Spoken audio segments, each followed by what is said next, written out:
Deus querido Pai, obrigada, Senhor, por mais esta oportunidade que estamos tendo de aqui estarmos, de ampliarmos nosso entendimento sobre as leis de Deus à luz da doutrina espírita. Que essa reunião, portanto, transcorra em clima de muito aprendizado para todos nós. Obrigada, Senhor. Graças a Deus e que assim seja. E com vocês, Sueli. Uma boa tarde para todos nós. Nós estamos hoje entrando no capítulo 8º de O Livro dos Espíritos, que fala sobre a emancipação da alma. E nesse item 1 é estudado o sono e os sonhos.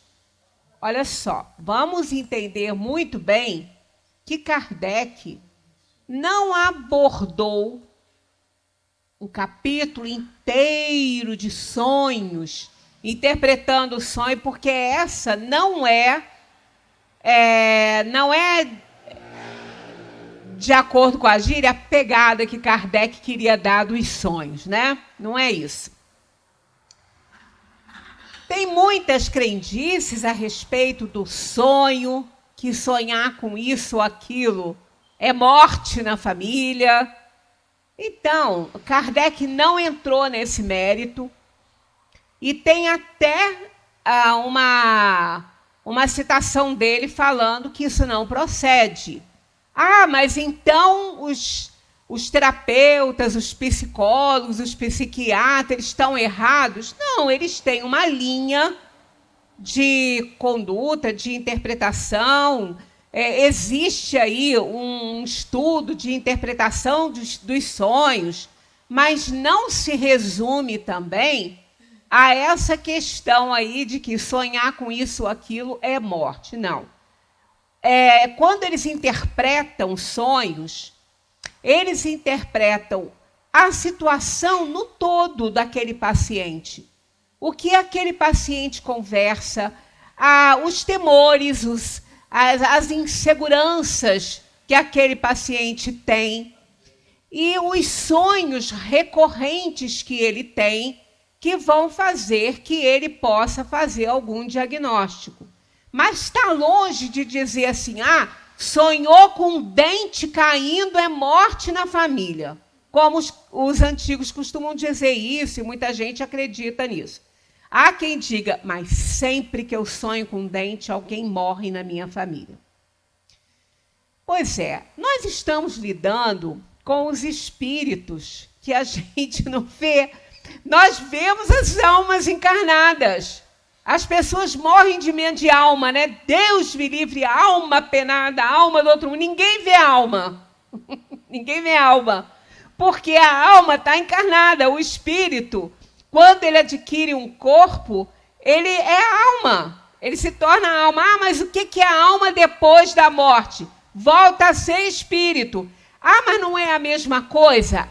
A gente já deu a diferenciação de alma e espírito. Espírito é uma individualidade que tem consciência de tudo que ele já viveu, está lá no seu arquivo, né, nos núcleos em potenciação da alma. Mas quando esse espírito reencarna, ele tem limitações nos seus pensamentos, nos seus conhecimentos das vidas passadas. Vai ser dado a ele apenas a oportunidade, né, de resgatar o seu passado delituoso. Ele faz uma escolha de provas, vem para o mundo para fazer, né, para exteriorizar tudo isso na sua conduta, para ele fazer o seu resgate. Mas ele nem sabe por que quando ele está aqui, ele não sabe por que ele está passando por isso. A gente estudou o esquecimento passado e isso ficou, eu acredito que, pelo menos um pouco claro sobre essa questão. Então, a alma não tem acesso a todos os arquivos mentais, melhor dizendo, espirituais, através da mente. A mente é corpo. A mente pertence ao cérebro, mas está bloqueada para aquilo que ela não pode lembrar, que ela não deve saber. Por isso, fala-se que o espírito, quando reencarna, é a alma. A alma desencarna, volta a ser espírito. Quer dizer, não é que vai mudar, que é coisa diferente. Ela volta a ter plenitude dos seus conhecimentos. Enquanto que muitos conhecimentos são embotados, são camuflados para aquela alma naquela encarnação. Então, essa é a diferença. Então, a gente não vê alma, porque se é alma, está encarnado. O que a gente pode ver é espírito, não é alma. Ninguém vê alma penada, muito menos, né? Ninguém vê alma penada. Então, a gente pode ver espíritos, mas a alma a gente não vê, porque a alma a gente está vendo, é o corpo, né? Que é se esse espírito está encarnado. Então, quando os terapeutas estão trabalhando, né, com a pessoa, com as suas dúvidas, com os seus anseios, com os seus medos, ele tem acesso a essa ansiedade daquele paciente, aqueles medos e tudo. E os espíritos também têm. Eles também têm acesso aos nossos pensamentos, aos nossos medos, aos nossos anseios. Então, quando eles querem, às vezes, brincar com alguém, brincar, entre aspas, que isso não é uma brincadeira, é uma maldade, mas quando o espírito é inferior, ele não está nem aí para isso, né? Se ele está fazendo maldade ou não. Ele pode até ser um espírito muito brincalhão e fazer uma brincadeirinha de mau gosto aí, que da opinião dele seria uma brincadeira de mau gosto. Mas não é uma brincadeira quando aterroriza as pessoas, né? Quando causa um terror. Aí ele pode fazer essa pessoa, essa alma encarnada, né, que é uma pessoa, tem uma personalidade, sonhar com aquilo que ela tem medo, que denota morte na família. Então ela pode estar sonhando com isso ou aquilo e botou na cabeça que aquilo ali é morte da família, o espírito pode fazê-la sonhar com aquilo para brincar com ela. Então, a gente não pode dar muita importância a esse tipo de coisa.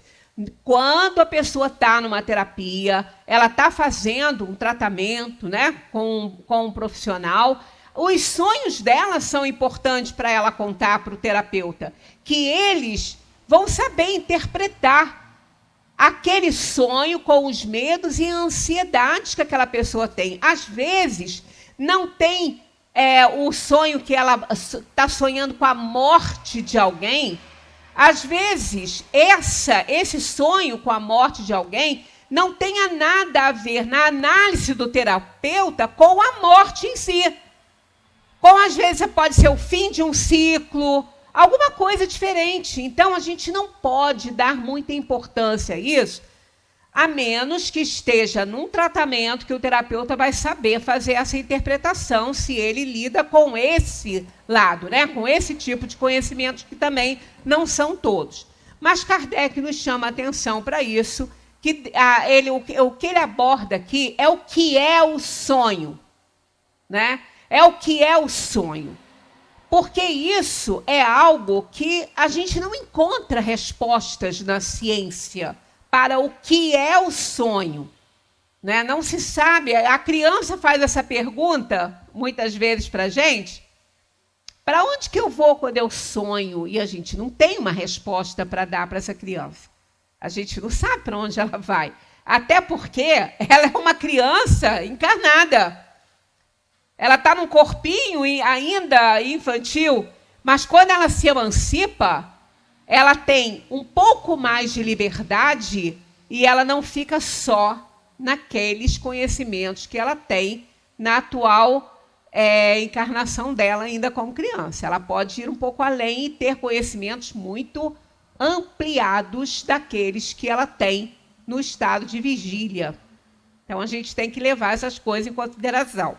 Então, Kardec aqui, ele aborda o sono, a importância do sono, como o sono ele é importante, justamente porque ele libera a alma. O sonho do corpo, o sonho em si, o sono é só do corpo, libera a alma. Então, ele é de uma importância, assim, é indispensável. Uma pessoa pode ficar muito tempo sem comer, né? Sem comer, mas diminui esse tempo para a ingestão de água, ela não fica muito tempo sem água, e sem dormir também não. É quando as pessoas começam a demonstrar muitos distúrbios, né? Inclusive com doenças por conta da falta do sono. Então, é da maior importância. Esse capítulo todo, Emancipação da Alma, vamos aproveitar bastante, tentar entender direitinho o que foi que os espíritos nos ensinaram a respeito disso aí.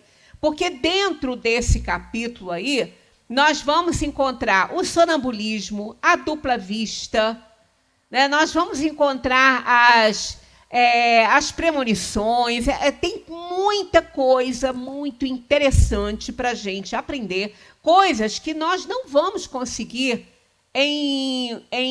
na ciência, por exemplo, convencional, apenas na ciência espírita. Porque quando a gente fala aqui que o espiritismo é ciência, filosofia e religião, tem esses três aspectos, é muito importante explicar essa questão aí. Não é a ciência convencional. Ele não é essa ciência. Ele é ciência, filosofia e religião. Filosofia, sim. Religião e ciência não são as convencionais. É a ciência espírita. Não é a ciência que os cientistas estão aí conhecendo e estudando. E a religião também não. Porque ele não é uma religião no sentido usual da palavra. Ele não é uma religião no sentido usual. Ele é uma religião, como Kardec fala isso na Revista Espírita, no sentido etimológico da palavra. A palavra religião, ela significa se ligar com o Criador, com o princípio das coisas, com a solidariedade, com a caridade. Então, essa ligação com o Supremo, com o superior. Nesse sentido, ele é uma religião. Mas, no sentido usual, ele não é. Porque a religião, como nós conhecemos, tem hierarquia sacerdotal que nós não temos, tem rituais que nós não temos, não é? Tem uma série de coisas que a gente não tem. Então, não é uma religião como se conhece no sentido usual, somente no sentido etimológico dessa palavra. E na ciência também. A ciência convencional, ela não explica o espírito. Ela sequer não pode afirmar que ele existe. Por quê? A ciência, como a gente conhece, ela precisa de provas. E provas são materiais. E a ciência espírita, ela lida com o espírito, que está além da matéria, que é um dos princípios do universo, né? Espírito, os dois princípios do universo, espírito e matéria. Então, a ciência convencional, ela fica na matéria. A ciência espírita, ela estuda o espírito. Então, por isso que é ciência espírita. Então, nesse sentido, ela tem os três aspectos. Mas não no sentido como a gente ouve, às vezes, falar alguns oradores, como eu já ouvi, não, o espiritismo só existe no tríplice aspecto. Filosofia, ciência e religião. Mas não explica o que é a religião e não explica o aspecto científico e nem religioso. O filosófico é o mesmo. Agora, os outros dois não são, né? Então, se a pessoa vai falar assim, mas a ciência não explica o espírito, como é que pode ter esse aspecto científico? É a ciência espírita, não é a ciência convencional. Então, nós não vamos conseguir respostas para o que é o sono e o que é o sonho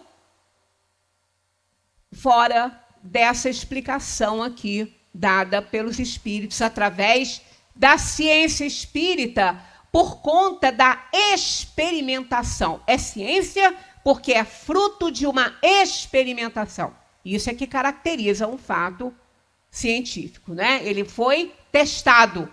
Ele foi experimentado. E Kardec fez isso, experimentou. Aliás, foi através dessas experiências que surgiu a doutrina dos espíritos. Que aí teve, né, veio com esse caráter filosófico que, evidentemente, deu consequências religiosas, morais, melhor dizendo. Consequências morais, que aí chega perto aí da religião. O que o Espiritismo tem é um caráter de religiosidade puro. Religiosidade, e não religião em si.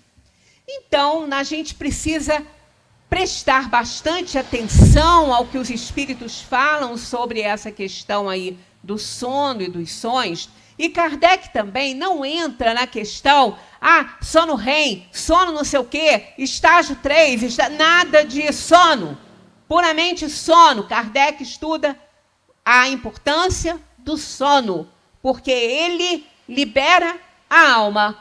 Então, nós não vamos aqui fazer estudo do sono, como a ciência faz, interpretação de sonho, absolutamente não. E sim, nós vamos acompanhar o que os espíritos têm a nos explicar sobre esse assunto que mostra uma complexidade muito grande, principalmente nas outras fases mais intensas da emancipação da alma, que vem a ser o sonambulismo, a dupla vista, não é? O êxtase. Então, tem muita coisa muito interessante. Hoje nós vamos começar. A primeira pergunta é simples, mas a segunda tem 3 páginas. A resposta. A resposta tem 3 páginas. Por aí vocês veem a importância, né, do sono. A importância do sono. E depois Kardec vem explicando o sonho. 3 páginas do Livro dos Espíritos ali para explicar isso, né? Então, vamos lá.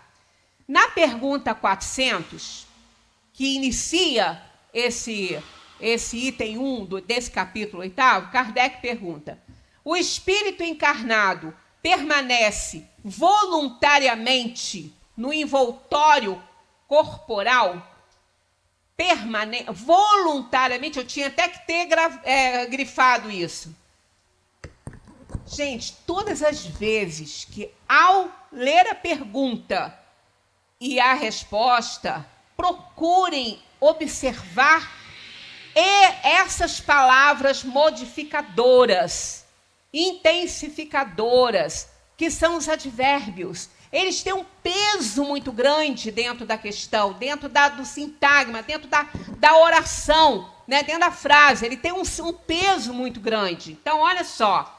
Aqui não é se o espírito encarnado permanece no envoltório corporal apenas, é voluntariamente. Quer dizer, ele fica ali porque ele quer, é vontade dele ficar lá, né, no corpo. Aí eles respondem: é como perguntar se o prisioneiro está satisfeito sobre as chaves. O corpo é uma chave para o espírito. Ele não libera determinadas coisas que a gente deseja, né? O espírito encarnado aspira, olha outro aqui, incessantemente a libertação. Então, veja o peso dessa palavra, né? Ela tem uma importância, sempre que ela aparece, ela modifica a interpretação daquela frase, daquela citação, ela modifica. Se a gente tirá-la daqui, não vai ser a mesma coisa. Olha lá, o espírito encarnado aspira à libertação. Mas quando que ele aspira à libertação? Quando ele está doente? Quando ele está com um problema moral, seja o que for? Não, amigo, é incessantemente. É incessantemente. O espírito encarnado aspira incessantemente à libertação. Em qualquer momento da sua encarnação, ele aspira a ficar livre, porque a liberdade que ele tinha antes de reencarnar, ele não tem agora, né? Que ele está num corpo limitador.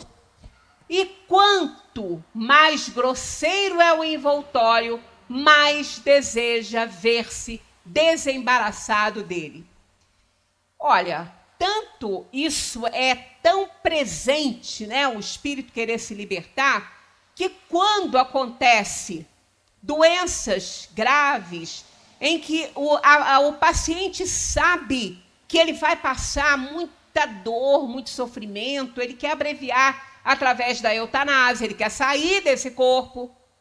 Quando se tem um problema moral grande, ou mesmo de ordem material, quantas almas escapam pela porta errada do suicídio? Porque querem se livrar. Sabem que esse corpo é uma armadura. E uma armadura tira a liberdade do guerreiro, né? Mas assim como o guerreiro sabe que ele precisa da armadura para se proteger, o espírito encarnado, a alma, também sabe que ela precisa desse corpo que lhe vai servir de instrumento para que ela possa resgatar o seu passado através da escolha de provações e expiações que ela fez ao reencarnar. Então, o espírito sabe que ele está ali, limitado por essa armadura, mas que ele precisa dela. Mas quando ela começa a ter problema, começa a atrapalhar, né?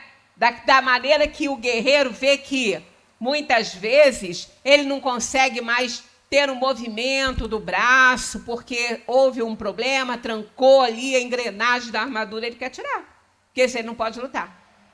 Então, o que é mais ou menos assim que acontece quando o espírito reencarna? Qualquer probleminha, ele quer se livrar, porque ele sabe que ele é imortal. Ele não tem esse conhecimento no seu nível de consciência atual, mas ele sabe, ele é um espírito imortal, reencarnado. Quantas vezes ele já foi, já voltou para um mundo material?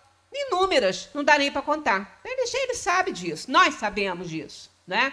Aí baixa aquela vontadezinha de escapar, né? Mas a gente não deve. Então é como perguntar se o prisioneiro está satisfeito sob as chaves. Quer dizer, claro que não.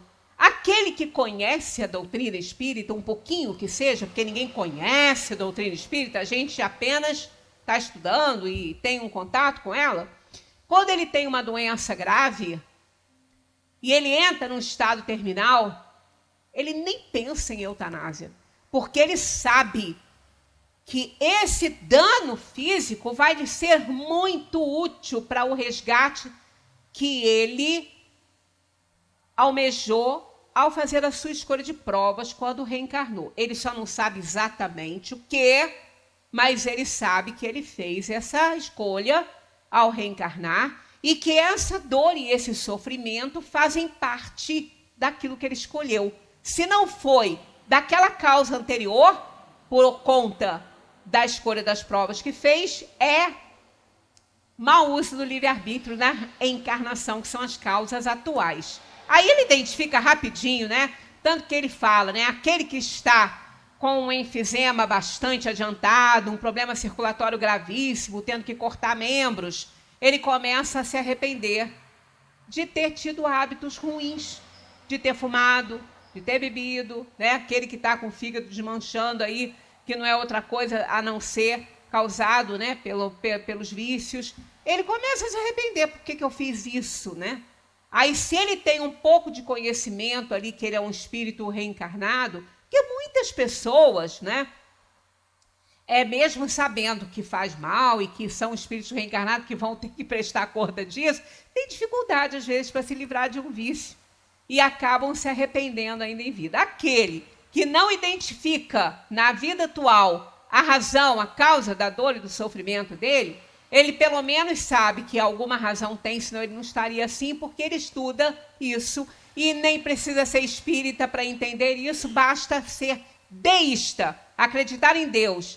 E quem acredita em Deus sabe que ele é onipotente, onisciente, onipresente, soberanamente justo e bom. Então, ele jamais vai dar a um filho querido, que somos todos filhos de Deus, uma dor que ele não tenha que passar.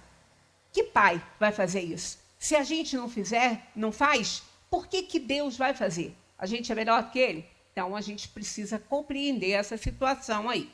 Bem, agora, essa aí tem 3, eu digo, acho que são 3 páginas, assim, ou 2,5, eu sei que passa 2 vezes ali. É comprida essa resposta.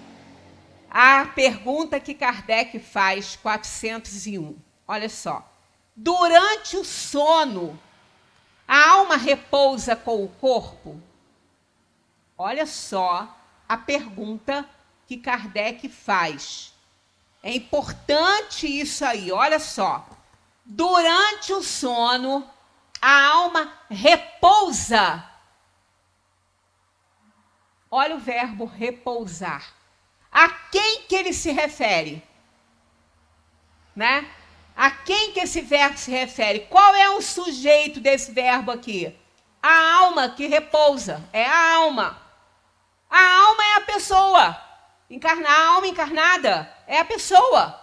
Né? Então, olha só. Durante o sono, a alma repousa como o corpo. Quer dizer, o corpo, o espírito e o perispírito formam a personalidade. Mas a pergunta que Kardec está fazendo aqui é se a alma, quer dizer, o espírito encarnado, repousa com o corpo. Então aqui ele já está falando que o repouso é do corpo e não da alma. É só analisar a frase, a pergunta que a gente vai ver. Durante o sono, a alma, que é o espírito encarnado, repousa como o corpo. Então, o repouso não é da alma. Ele pergunta se ela também repousa. Então, aqui já está falando que o repouso é do corpo. Então, é o corpo que dorme. O repouso é dele, é do corpo físico. Kardec pergunta isso e eles respondem assim, não. Né? Olha só, durante o sono, a alma repousa com o corpo? Não. Quer dizer, o repouso é do corpo. Quem dorme é o corpo. A alma não dorme. Então, olha aí o que vem aí agora vermelhinho aqui, ó. O espírito jamais fica inativo. Olha o peso da palavra de novo aqui, ó. Olha o advérbio aqui. Jamais, nunca, jamais, não fica em hipótese alguma inativo. Então, mas então não dorme nunca. Não. Quem precisa de sono é o corpo. A alma não. O que acontece para a alma? Ela não fica cansada. Quem cansa também é o corpo. Quem precisa de cadeira para sentar é o corpo. Quem precisa de cama para dormir é o corpo. A alma, não. Mas eu li um romance que tem tudo. Olha, tem cama, tem quarto, tem cadeira. Pois é. Quando a alma deixa aqui esse mundo, é fácil a gente até entender isso. Todos os planetas do universo têm a mesma constituição da Terra? Não. Não. Né? Júpiter, por exemplo, não tem nada sólido lá. Ele é um planeta gasoso. E ele é o mais adiantado do sistema solar. A reencarnação dos espíritos lá, os corpos dessas almas, não tem nada a ver com o nosso. Esse corpo que a gente tem, o material é daqui, do planeta Terra. É o mesmo dessa mesa. É o mesmo material daqui, ó. É o mesmo material da árvore. É o mesmo material do barro. Está lá na Bíblia que Deus fez o homem do barro? Pois é, fez mesmo. É o mesmo material. Se isso aqui foi incinerado, e o nosso corpo também, na hora da cremação, que é incinerado, né? Ele vai se transformar nos gases que o compõem. E os gases que nos compõem, que compõe o nosso corpo físico, é o mesmo que compõe essa mesa. Só que agregado de forma diferente, o nosso adquiriu a capacidade de órgão, né? É orgânico, a mesa não é. Mas os gases são os mesmos. Por exemplo, esse lápis aqui, essa pontinha aqui, é carbono. O nosso cabelo também é. O diamante também é. Puro. Carbono puro. O diamante, a pontinha do lápis, são átomos de carbono purinho. Um é a grafita, o outro é o diamante. Mas é carbono. É que a maneira desses átomos de carbono se organizarem dá opacidade para um e a maneira deles se organizarem diferente dá transparência para outro, que é o diamante. Então, a gente vê que tudo está na Terra. É da Terra, é do nosso planeta, é da constituição do nosso planeta. Aí, o espírito, ao desencarnar, ele ficou dezenas de anos encarnado num corpo que usava cadeira, que usava cama, que comia, tinha necessidade de alimento. Ele tinha esse corpo físico que precisa dessas proteínas ainda, proteína animal. Tem pessoas que não podem ficar sem ela, até tentaram, mas não deu certo. Outras vivem uma vida inteira sem ela, mas isso depende de cada um, né? Então, a organização física precisa disso ainda, e isso é oferecido a ela. Quando a alma deixa esse corpo, ela entra na dimensão dos espíritos. Ela entra ali. Não tem matéria. Não tem mais hidrogênio, carbono, oxigênio, azoto, tudo que compõe o corpo físico não tem mais ali. Ela está na eternidade, ela está na dimensão dos espíritos. Mas tudo isso está gravado no seu núcleo em potenciação. A vida que ela levou, dezenas de anos ali, numa organização física, precisando disso tudo, ela acha que ela também precisa. Até que ela se liberte disso, e ela vai sair da perturbação da morte, ela não vai ligar mais para isso, até que isso ocorra, ela precisa sentar, ela não sabe que ela é um espírito, ela tem que sentar, ela tem que deitar para dormir, ela não entende isso. Está gravado no arquivo, ela está no estado de perturbação ainda. Ela acha que ela tem fome, que ela precisa comer. Né? Então, ela não entende, quer dizer, tudo que ela tem, quando ela sai daqui, que os livros relatam, né? É criado, é plasmado pelo pensamento daqueles que estão socorrendo essa alma, bem como do dela. Que basta pensar para que a coisa se exteriorize do seu pensamento. O fluido cósmico, ele é o barro que a gente tem na Terra. Ele é o material que serve para construir as coisas na dimensão espiritual. No livro dos médiuns, no laboratório do mundo invisível, tem toda essa explicação. Mas, a partir do momento que a alma não precisar mais daquilo, que ela entender que ela não tem mais, ela não cansa, ela não dorme, ela não vai mais plasmar cadeira, nada disso, nem alimento. Mas assim que ela sai, ela acha que ela está encarnada. Ela acha que ela está vivendo ainda a vida que ela vivia. Então, ela própria plasma isso, ou a equipe que a está socorrendo também faz a mesma coisa. Tanto que numa mesa mediúnica, quando o espírito se comunica, dizendo que está com muito frio,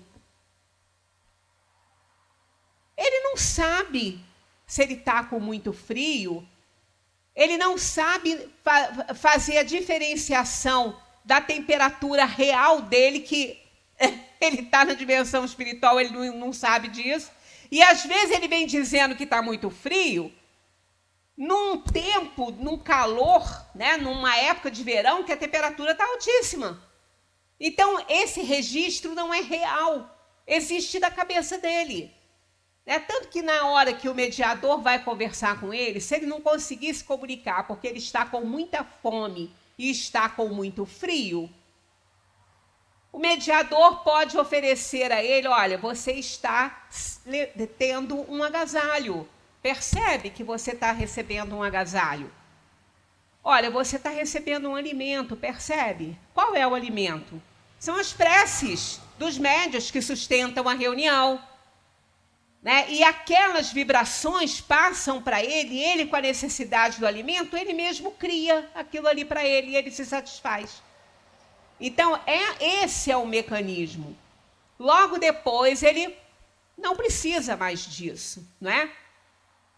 Então, o espírito não dorme, ele não precisa de cama, nem cadeira para sentar, mas ele pode, por alguns momentos, dependendo da missão que ele tem para realizar, ele vai desprender muito fluido. Ele tem isso, né?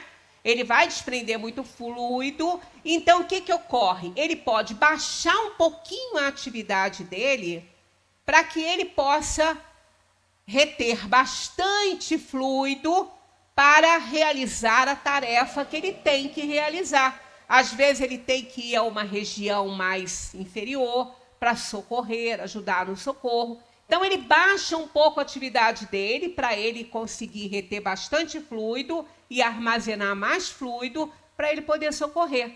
Mas não que ele precise de descansar. Então, está bem claro aqui na pergunta de Kardec. Durante o sono, a alma repousa como o corpo, quer dizer, da mesma forma que o corpo repousa, e eles dizem não. O espírito jamais fica inativo. Durante o sono, olha lá, durante o sono, os liames que o unem ao corpo se afrouxam e o corpo não necessita do espírito. Então, ele percorre o espaço e entra em relação mais direta com os outros espíritos.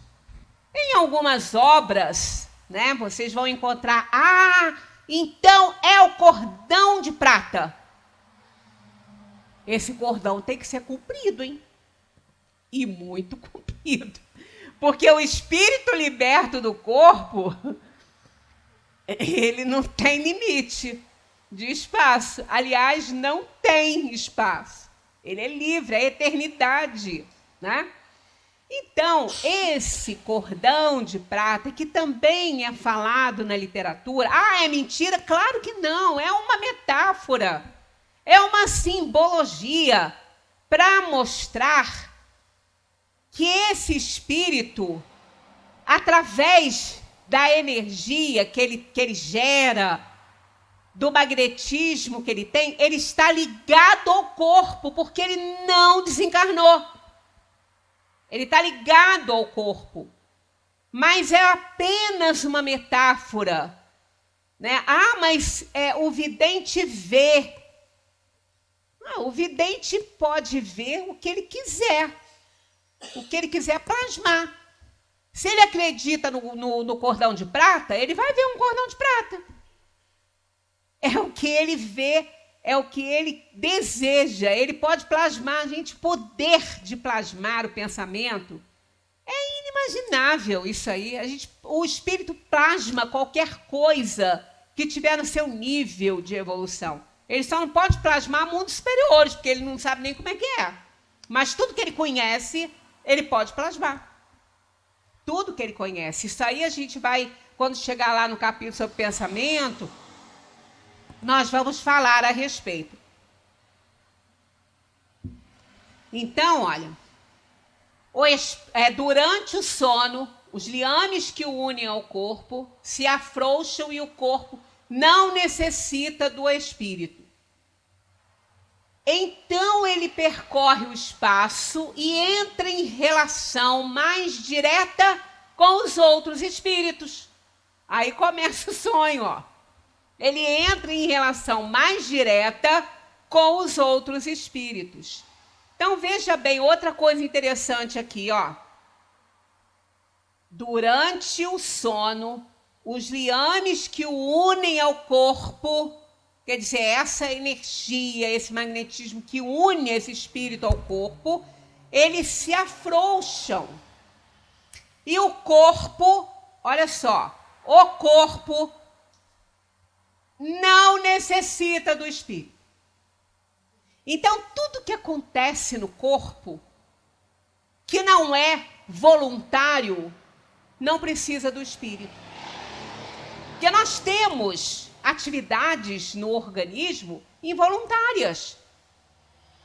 Alguém pensa assim, eu agora vou respirar. Estou com vontade de respirar. E se a vontade parar? Você vai morrer se você não respirar. Você vai morrer? Não, não vai morrer. Por quê? Porque esse movimento é involuntário. Esse movimento é involuntário. O movimento de andar não, é voluntário. Você só anda se você quiser. Mas de respirar? E o coração que bate? É involuntário. Você não fica assim, ó, agora meu coração vai bater porque eu quero que ele bata. Ah, o sujeito morreu, eu quero que o coração bata. Vai bater? Claro que não. Então, nós temos funções orgânicas que não precisam da alma para isso. São movimentos involuntários do corpo. É movimento involuntário. Então, a alma emancipada do corpo, o corpo não necessita do espírito para continuar vivo ali. Porque ele tem a sua estrutura, né? Por isso que fala no Livro dos Espíritos que o princípio vital que foi absorvido pela matéria inorgânica, que a tornou orgânica, que é essa que a gente tem com os mesmos elementos da mesa, mas em nós absorvemos o princípio de vida, o princípio vital. Esse princípio, ele é absorvido e gerado ao mesmo tempo. Uma vez absorvido e tornada aquela organização, né? Tornada uma organização, um órgão, tornada orgânica aquela matéria ali, ela começa a funcionar e gera princípio vital por ela mesma. Então não precisa do espírito para isso. O espírito e a matéria são elementos diferentes. Então a matéria está lá deitadinha e o sono, segundo a ciência convencional, a ciência, né, que todos conhecem, é fundamental para a saúde do corpo. O sono é fundamental para a saúde do corpo, porque existem funções involuntárias no corpo físico que só acontecem quando o corpo está em repouso. Senão não se faz. Algumas enzimas só se produzem quando o corpo está em repouso, senão não acontece. É por isso que as pessoas que têm privação do sono vivem doentes, com algum problema, porque o corpo não funciona durante o repouso, porque ele não tem esse repouso. Então, essa função ele não vai ter, né? Ele não vai desenvolver. Aí as pessoas têm problemas de toda a ordem, né? Principalmente os relacionados à questão do sono mesmo, né? Aqueles que só acontecem quando o corpo está em repouso. Então, o espírito, né? Ó, já que ele não precisa do espírito, ele percorre o espírito, o espaço e entra em relação mais direta com os outros espíritos. Aqui, ó, é no geral, tá? Não está falando da qualidade desses espíritos.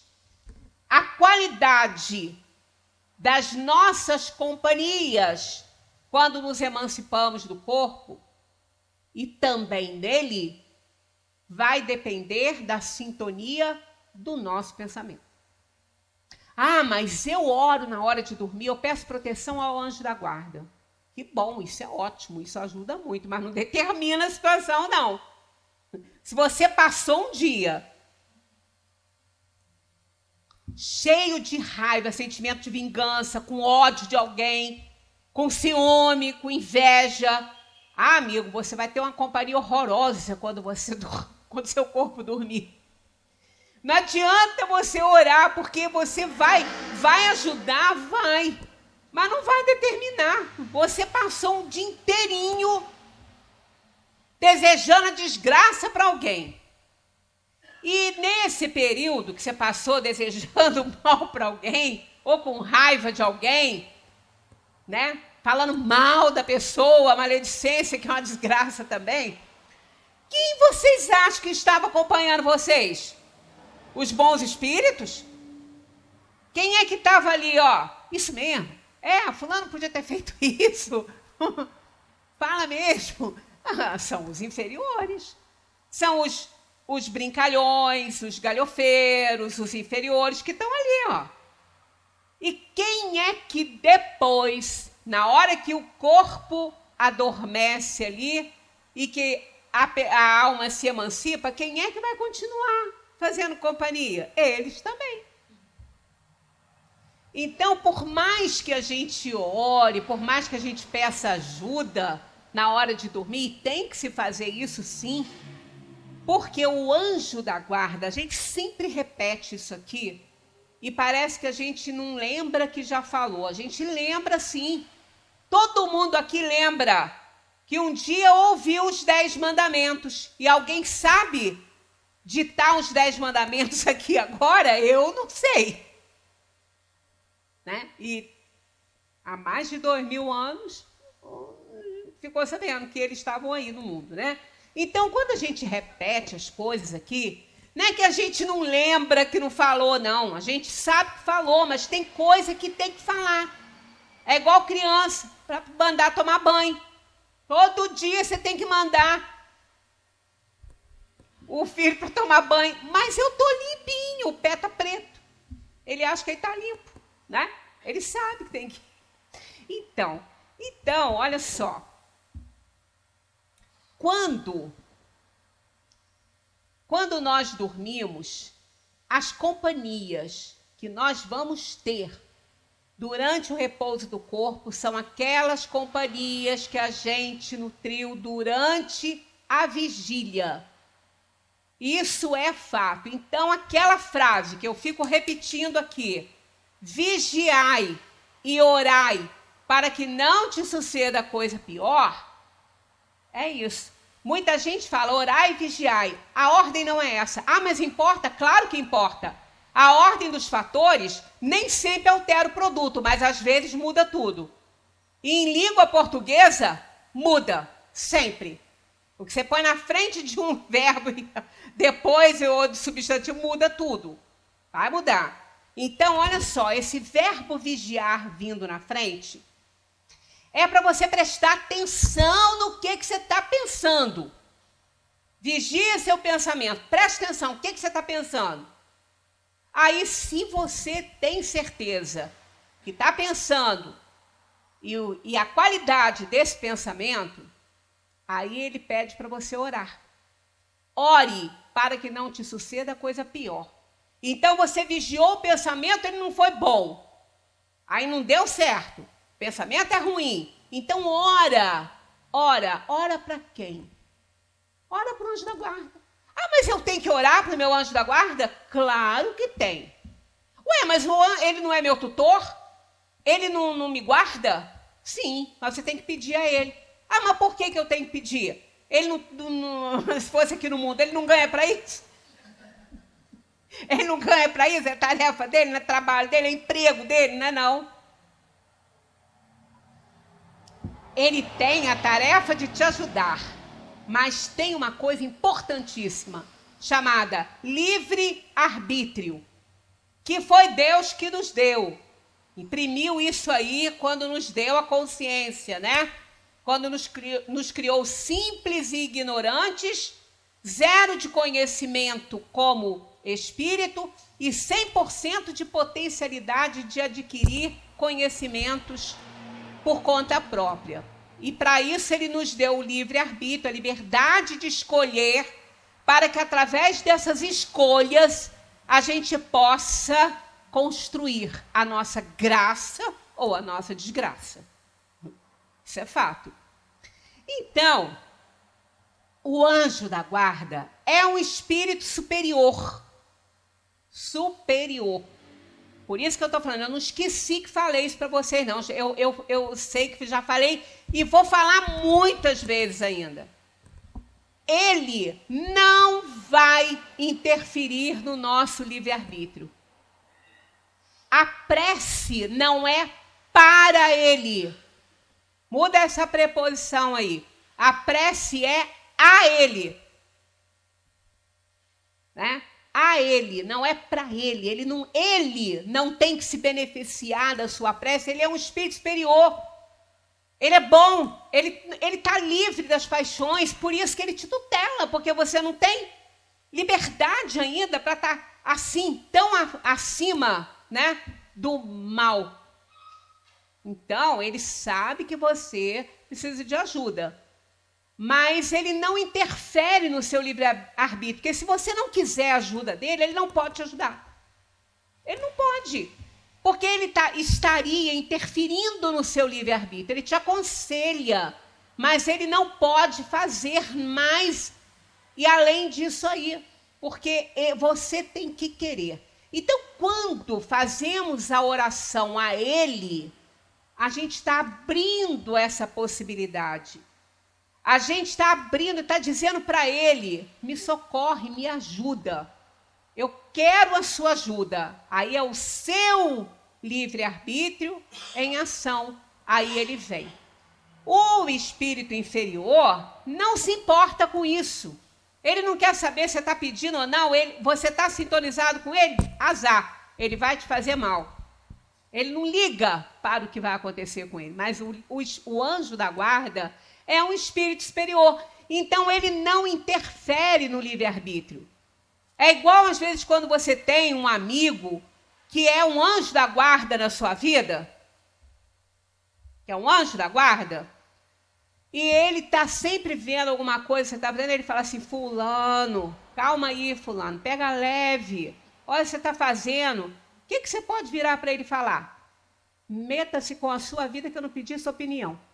Você não pode fazer isso? Pode. Por quê? Você não pediu mesmo. Então, o anjo da guarda é um espírito superior.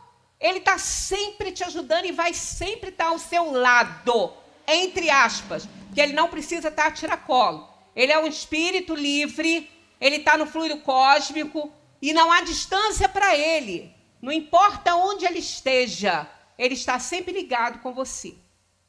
Da mesma maneira que não importa onde a alma esteja emancipada pelo sono do corpo, pelo repouso do corpo, qualquer coisinha que acontecer no corpo, ela está nele. Porque é o fluido cósmico, o espírito se transporta pelo pensamento. Nós precisamos de carro, de cavalo, de charrete, né, de ônibus, de trem, de avião. O corpo precisa disso para se transportar. Mas a alma livre do corpo, não. Ela se transporta pelo pensamento. Então, o anjo da guarda, a qualquer momento, ele está ligado conosco, ele está sempre ligado. Mas não significa que o perispírito dele tem que estar grudado com o seu. Porque se você pede ajuda a ele, nada é obstáculo para ele te dar essa ajuda. Nada. Então, aí é aquela questão de novo. Vigiai seus pensamentos e orai, para que não te suceda coisa pior. Quer dizer, vigia o pensamento. Está ruim? Ora para o teu anjo guarda te ajudar a botar esses pensamentos para longe, a te intuir, te fazer uma caridade, um bem ali, tirando esses pensamentos da sua cabeça, te orientando. É isso. Então, por isso que esse verbo vigiar vem antes. Eu preciso saber o que eu penso para poder pedir ajuda, né? Se eu não sei qual é a ajuda que eu quero, como é que eu vou pedir em alguém essa ajuda? Por isso que primeiro eu vigio, eu penso, né? Eu vejo o que eu estou pensando, é como aqui no mundo. Eu tenho que pedir ajuda a alguém, eu tenho que saber qual é a minha necessidade para ir à pessoa certa. Né? Aí eu vejo qual é, eu vou então procurar saber, eu preciso de ajuda disso, então eu vou à pessoa que pode me ajudar nisso. Então, vigiando o seu pensamento, o pensamento não é bom, com certeza o anjo da guarda, essa tarefa dele. Aí sim, ele não vai invadir sua liberdade, você está pedindo. Então, sempre temos que pedir a ajuda do anjo da guarda. Então, a alma, emancipada pelo corpo, ela percorre o espaço e entra em relação mais direta com os outros espíritos. Olha que a gente só ficou nesse primeiro parágrafo, hein? Só aqui. Tem 3 páginas. Por quê? Kardec não deixou faltar nada para a gente entender o que é o sono e o sonho. Então, né, aqui, e entra em relação mais direta com os outros espíritos, é aí que isto é o sonho. Entendeu? Isso é o sonho. A atividade da alma. Porque o espírito jamais fica inativo. Olha aqui. Como podemos avaliar, como podemos aferir, medir a liberdade do espírito durante o sono? Como que a gente pode fazer isso? Quem falou que isso é fato? Quem falou que o espírito tem atividade, que ele fica livre, que ele trabalha fora do corpo? Quem falou? Como é que se pode medir isso? Olha o que os espíritos falam pelos sonhos. Aí eles começam a explicar o que é o sonho. Então, é pelos sonhos que a gente pode avaliar a liberdade do espírito. A gente não vai poder discorrer tudo isso aqui, que já está na hora. Mas olha só. Quem nunca teve um sonho num cenário que não conhece e nem é da Terra? Algumas pessoas, sim. Até acho que todas. Por que todas?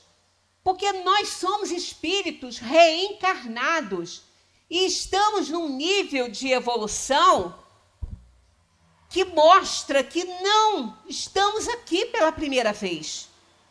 Nós já passamos, quando fomos criados por Deus simples e ignorantes, por mundos primitivos. Mundos muito diferentes da Terra. Já podemos ter tido reencarnações em mundos totalmente diferentes da estrutura da Terra. Uma vez uma moça veio me falar, nossa, eu tive um sonho horroroso. Eu falei, qual? Estava matando alguém? Ela falou, não estava matando, não, mas era um horror, eu estava desesperada. Eu falei, mas por que você ficou desesperada? Porque eu não sei nadar, tenho horror à água, ela falando. E o mundo que eu vivia não tinha terra. Eu vivia debaixo d'água. E eu, ao mesmo tempo, brigando para acordar, porque eu queria sair do desespero, mas eu estava lá. Eu vivia, eu me comunicava, todo mundo estava lá. E eu comecei a entrar em pânico, porque eu não sei nadar, como é que eu ia viver lá? Eu falei, você já deve ter vivido. Ah, mas existe isso? Eu falei, existe? Está pensando que todos os globos do universo têm essa constituição da Terra? Alguém já viu aqui o videozinho do Carl Sagan? Pontinho azul. Procura ver. A Terra é insignificante no espaço. Ela é um ponto, a Terra é menor que um grão de areia no deserto do Saara. A comparação. E a gente imagina o tanto de mundo que tem aí, né? Por esse universo. E por que todos vão ter a constituição da Terra? Não. Então, aqueles espíritos que desencarnam nesses mundos que tudo é aquático, quando eles desencarnarem, eles vão sentir falta de cadeira e de cama? E de uma sopinha quentinha? Nunca tomaram. Claro que não.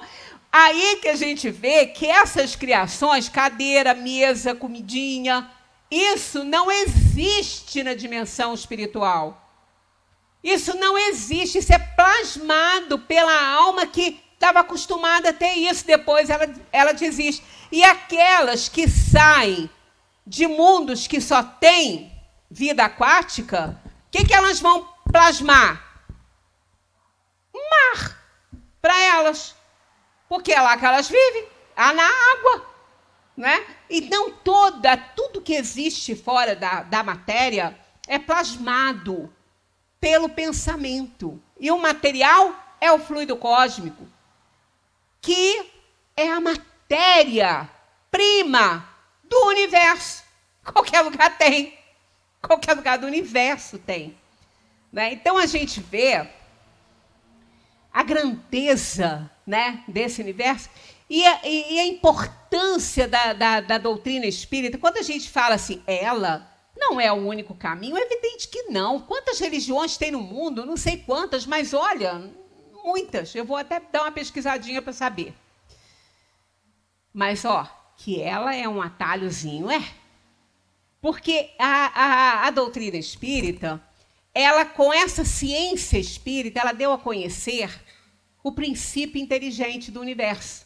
Qual é o princípio inteligente do universo? A força viva do universo. É o espírito. Espírito é o princípio inteligente do universo. Filho de quem? Da inteligência suprema, causa primária de todas as coisas, que é Deus. Quer dizer, para as religiões, mas é a inteligência suprema para a ciência espírita. Então, a gente vai vendo a importância desse estudo, vai respondendo coisas que a gente tinha dúvida e fala, gente, como é que eu não entendi isso? Estava tão claro. A gente já conhece tudo. Então, nós vamos partir, semana que vem, desse conhecimento aí, que os espíritos têm a nos dar, de como podemos avaliar a liberdade do espírito durante o sono, pelos sonhos.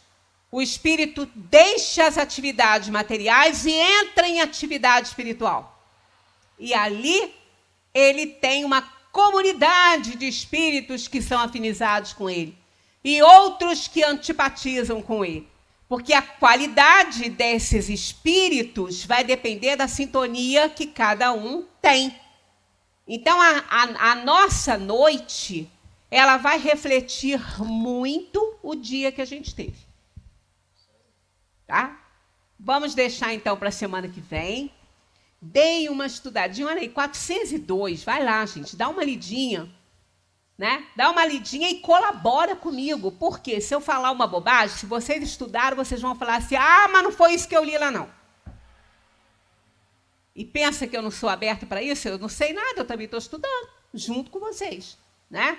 Então, que Jesus nos abençoe, nos ajude a entender essa maravilha que é a doutrina espírita e que esse conhecimento que a gente está adquirindo não fique apenas na superficialidade, que ele se integre ao nosso pensamento, porque o nosso pensamento é alicerce de todas as ações no mundo. Né? É a alma que pensa. Muita paz para todos. Se Deus quiser, a gente estará aqui na semana que vem encarnados, porque se não tiver encarnado, a gente vem desencarnado mesmo, né? Muita paz para todos.